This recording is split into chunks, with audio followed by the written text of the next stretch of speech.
are at the Falls City Herb Farm, and I'd like all of you to meet Bill and Lola, who manage the Falls City Herb Farm in beautiful Falls City. It's just a stone's throw to Falls City and across the Orange Bridge, just like going into the land of Oz. It's just beautiful here.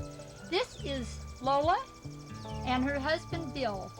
And if you'll notice on some of the scenes, you'll find a beautiful box that Bill designed to make a fence, a complete living fence of window boxes. Instead of the old rustic fence, he's got a rustic window box fence filled with flowers to greet you as you drive into the Falls City Herb Farm.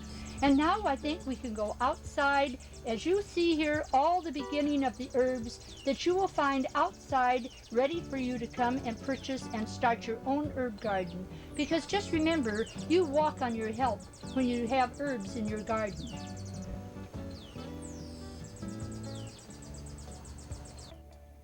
Now this one, Lola, this is called Silver Thyme. This is silver thyme. It's a beautiful thyme, and it can be used just like your regular thyme. It smells a little like catmint.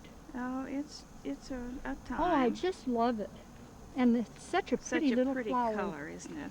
And then this is your usual thyme, this is your regular? Yes, your English thyme. That's the one that's used mostly in For cooking. poultry seasoning and things. In your cooking.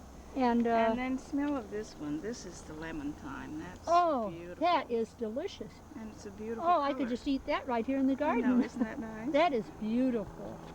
And we have caraway thyme.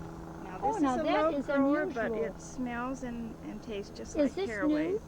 No, not especially. It's new to our area, though. I haven't seen it. Oh, really? I don't think anybody carries it. Can be used in cooking just like any of your others. It also makes a nice ground cover. Oh, yes, I can see that. It looks like it's spread very well. How about on a rockery? It would be beautiful with your creeping catmint. Yes, it would be beautiful. So many people could go into using their rockeries for their health. They could really just turn their whole rockery into a rockery of thyme where whenever they needed it, instead of just having all these other things growing there, these could be growing in and out of the rocks, and they'd be right at home in the sand. They could go out and pick whatever they needed for seasoning or for teas or anything. True. How nice it could really be pretty. And your pineapple sage, isn't that nice? It smells just like pineapple. That is beautiful. And look at what a nice leaf that has. That is really pretty. It looks like one of the mint family almost. And when it blooms, it has a very red, beautiful little blossom. A red one? Oh, that is beautiful. Pineapple sage. That is beautiful. This is tricolored sage. I call it variegated sage, but it's tricolored because you'll see it has the color of green and a kind of a purple pink as well as a white. It has all three colors, and it's still a very good sage to use in your cooking. The odor, the smell is there. In fact, it's very strong.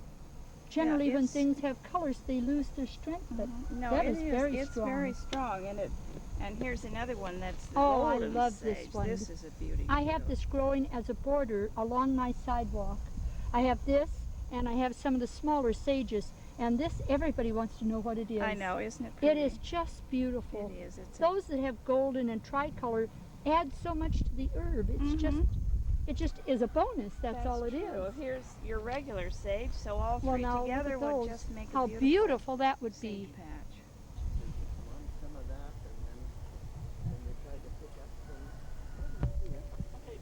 And now let's get Bill into the picture because we have just come to tarragon, and this is his favorite baby. Now Bill's going to tell you all about the tarragon, and he's also going to show you how they help people who come to visit just to look. All the things you'd have to know about herbs are written right on these little folders, and they also tell you what they can be used for. So it's kind of like a self-guided tour when you come here to the herb farm. Bill, what about tarragon? Well, French tarragon is, as this would show, is a good culinary herb for savory food, poultry, mild vegetables, and artichokes, and zucchini. You can make an herb butter, sauces, herb vinegars. My wife makes a especially good herb butter. She chops it up and puts it in herb butter, and then takes and makes butter balls out of it and puts it in the freezer. And whenever she wants any tarragon butter, she just takes out a butter ball out of the freezer. You know, that would be good served with cheese. Oh yes, it is. Very good. But June, why don't you taste it? I'm all for it. I love herbs. Okay. But these little self-guiding tour things. Now here's Oh, one that on is chives. delicious. You know. Well, you like the Oh, tarragon. I love that. Good, good. These self-guiding tour things are around, and it explains what they are and how things can be used. In other words, it's an herb school, Well, yeah, More or less, yes, yes. yeah, giving everybody a chance to learn. right. And now we have an herb that is pronounced by many as basil. But the proper way to say this is think of dazzle, and this is basil. This is what the Italians use with their tomatoes. They use it in many of their sauces and their pastas. And Lola has just told me it's delicious in salads. And after tasting it and smelling it, I think I would love a sandwich of it just on rye bread. It is really a delicious herb.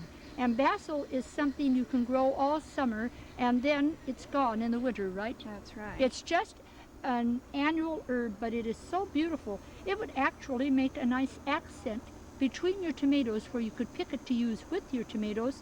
Toss this and tomatoes and vinegar and olive oil with a little chopped onion to make a wonderful salad. Now this is something Lola and Bill have designed just for your kitchen. Look at the nice way the hanger goes and how beautiful that would look to give a cool spot to any room in the house. Not only your kitchen, but any room, even a porch area, wherever you're going to sit. I would like to have one of these hanging out on my patio.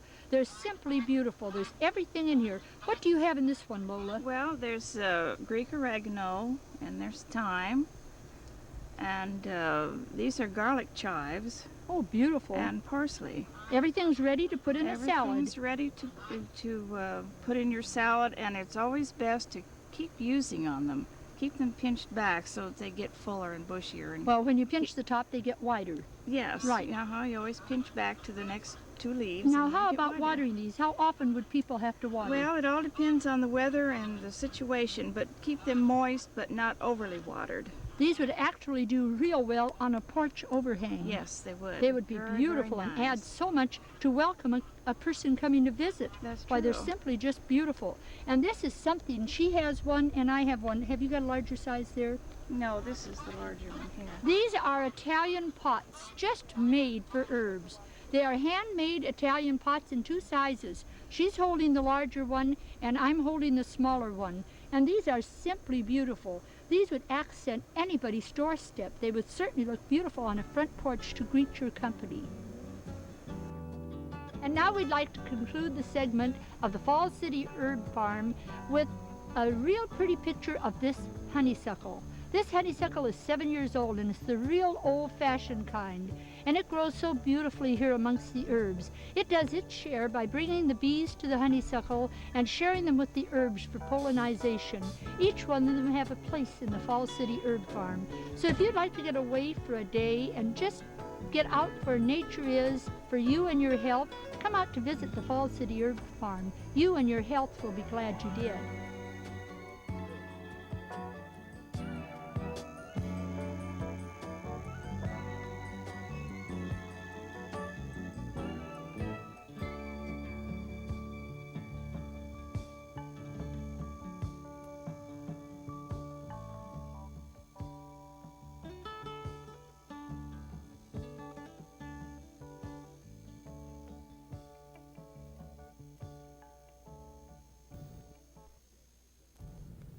Next month on Northwest Video Stories, we'll meet Florence and Milton Walker, a couple from West Seattle who have turned their entire backyard into a beautiful wonderland setting.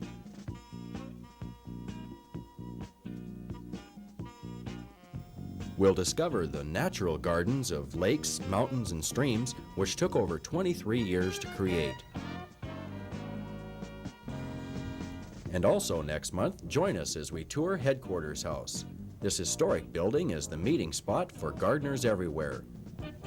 We'll join the Washington State Federation of Garden Clubs as they celebrate their 100th anniversary here at Headquarters House.